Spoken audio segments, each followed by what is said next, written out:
طلاب العربية، طالبات العربية، أهلا وسهلا بكم من جديد في درس آخر من دروس المنحة.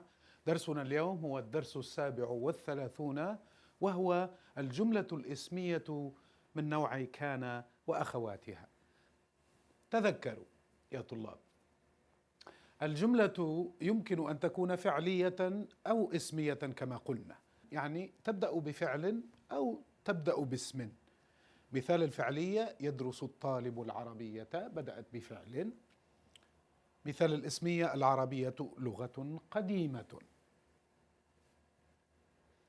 الجملة الاسمية يمكن أن تكون من نوعين كما قلنا: أصلية ومنسوخة. الأصلية هي من نوع المبتدأ والخبر، يكون مبتدأها مرفوعا وخبرها مرفوعا أيضا. الطالبة مريضة، هذا المبتدأ وهذا الخبر. تحدثنا عن المنسوخة أيضا وقلنا إن لها مجموعتين أو نوعين: كان وأخواتها وإن وأخواتها. اسم وخبر، يعني كان أو إحدى أخوات كان يكون اسمها مرفوعا وخبرها منصوبا.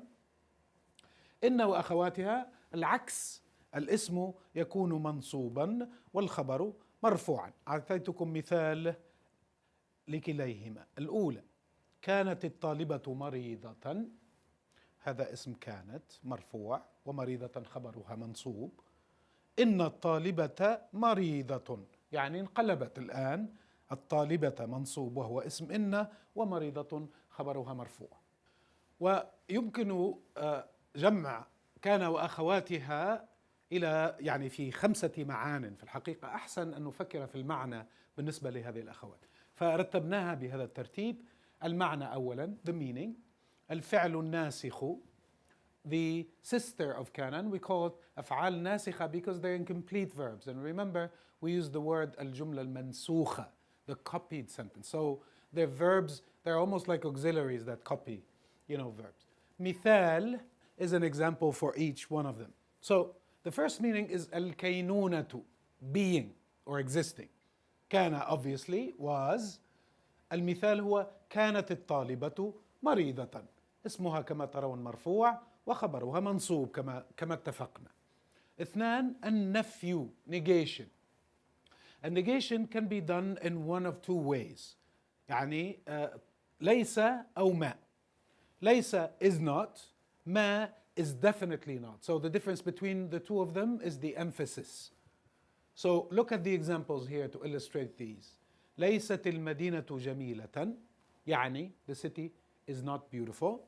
ما الجهل فضيلة، يعني ignorance is definitely not a virtue. So there's more emphasis in this. And commonly in style we use ما الجهل بفضيلة. It's very common to have this be. Now notice that ليس is actually conjugated in the past. However, its meaning is to negate now, the present. الديمومة، يعني remaining in one state, the idea of still. And we have quite a few sisters here. ما زال، ظل، ما انفك، ما فتئ، ما برح، وبقي. A comment on بقي is that it can be one of the sisters and it can be also a full verb.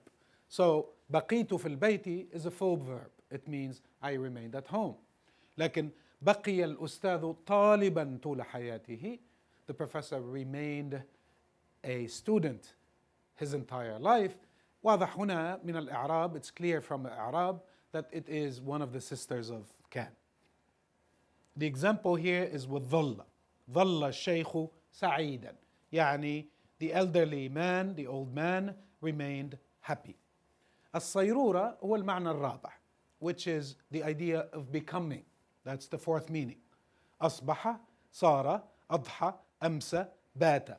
All have the idea of to become, even though in Old Arabic each one of them was specifically related to a time of the day. أصبح من صباح, to become in the morning.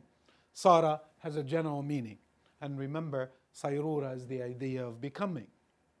أضحى is ضحى, means mid-morning. أمسى, مساء. وبات is to spend the night. So you see they were really based on that, even though today they all mean to become. المثال: أصبح الطالب أستاذا. The student became a professor. آخر معنى هو الحصر. Remember الجملة الحصرية that we talked about? We said the sort of sentence that cannot have only one part of it because the meaning would not be complete. You cannot say, although I was in class yesterday, and stop. رغم أني كنت في الصف أمس. The listener is expecting you to continue the sentence. This is called جملة حصرية. So here you have the idea of الحصر in ما دام, which is as long as. It is not a conditional. This is not saying if. So سأبقى في البيت ما دام الجو باردا.